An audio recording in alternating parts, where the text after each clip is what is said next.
Next question. The next two go together. Edification and best way of getting somebody on a three-way call.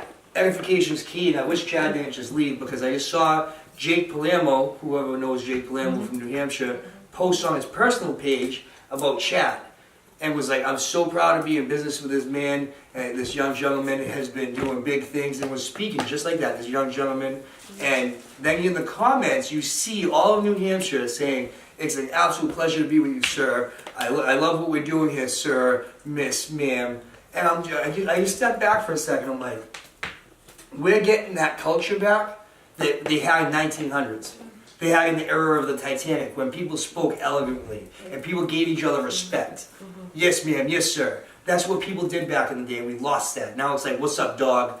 And we just look like uneducated assholes. And so what I love is that we're creating, there's the post right there, we're creating that culture of just respecting each other. Never mind the fact that it definitely does build your business faster.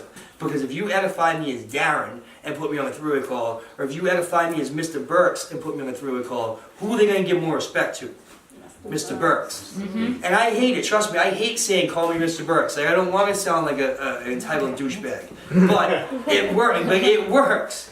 Never mind the fact that like now it's just second nature to me. I very rarely call Nick. I call him Mr. Gambino. I do it all the time. Like I'm just such in a habit of it that it's literally just like you said, you can train your brain to do different things. Like I am very, very respectful with how I speak now. I go to the gas station attendant. Hello, sir. How are you? Yep. I'm doing great, sir. How are you? Don't you just feel better when someone says that to you?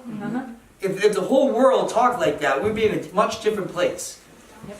Just training respect. We need to do it more for So females. that edification culture, you gotta keep that. Keep that. Make sure you're aware of who you're talking to and who's around, you know?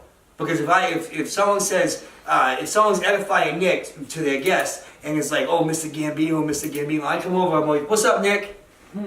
Like, I just de-edified him in front of his guests. Like, don't do that. Don't ever do that. While on that topic, at events, please bring your guests to me. Please bring your guests to me, and if I'm talking to somebody, form a little bit of a line, which will create even more edification. Hey, I know you're in a rush, but look, there's a line for a reason. You know, you gotta talk to this guy before you leave. If I'm chasing down your guests in the DFY, that looks terrible. It completely de-edifies me. I'm gonna go and I'm gonna step right by the door so nobody gets by me without having a word with me. If you can. If I can, and try to talk to everybody, because if you let them walk over that door without talking to me, your whole point of bringing them there is gone. Because as soon as they leave there, all their motivation is gone. You don't know how they took it. You don't know if they're what they're thinking. Allow me to come over there and do it. And shut up when you're with me. Like if I have David Nieves next to me, why the hell would I talk? I have a purple diamond next to me. That's the whole point of me edifying them. I've been edified by some people. Oh, this is Mr. Burks, he's done this and this. Yes, it shows you, and then they go off. And I'm just kind of sitting there like, and I leave. Yeah. Because it just completely edifies. You don't have to do another presentation afterwards. I'm coming over to say hi, to show that I'll work with them. And most of you have heard me say it before, my closing statement to them is not, hey, join the business. My closing statement is, hey, if this is something you decide to do, just know I have your back 100% of the way. Whether you want to make a little bit of money or a lot of money, I'm there to help you. And you'll quit on yourself way before I ever quit on you. Have a great day. It was a pleasure meeting you. And that statement is what usually pushes people from not interested to now interested, because the not interested was just self-doubt. Does that make sense? And if they know that I've been edified so highly, and I'm the higher up leader, and I'm there to help them, that helps them make that bridge over. Make sense? Yep. So just don't let the people leave the events. Don't let other people jump in and try to bring them to me or bring them to one of the higher up leaders and check it out. And even sometimes there's a double edification. So sometimes someone will go bring their guest to Nick, and then Nick will be like, wait a second, you know, I know you talked to me, a pleasure, you gotta talk to this guy. And brings them to another person. Because a lot of things could happen in between that train. That brings You know? Okay, say one of my downline has guests. Yep. You are talking to other people. Should they bring them to me, have me generally talk to them and edify you? Yeah, that's fine. Yeah. Whatever's gonna, just don't make them just sit there and just look at the ceiling, because then they're gonna want to leave.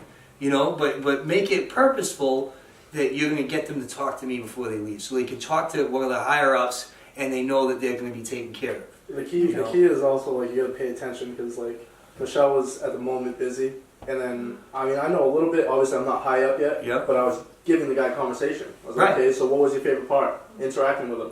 But if I'm saying, hey, what was your favorite part? She comes over, hey, what's your favorite part? Here's my diamond jewels.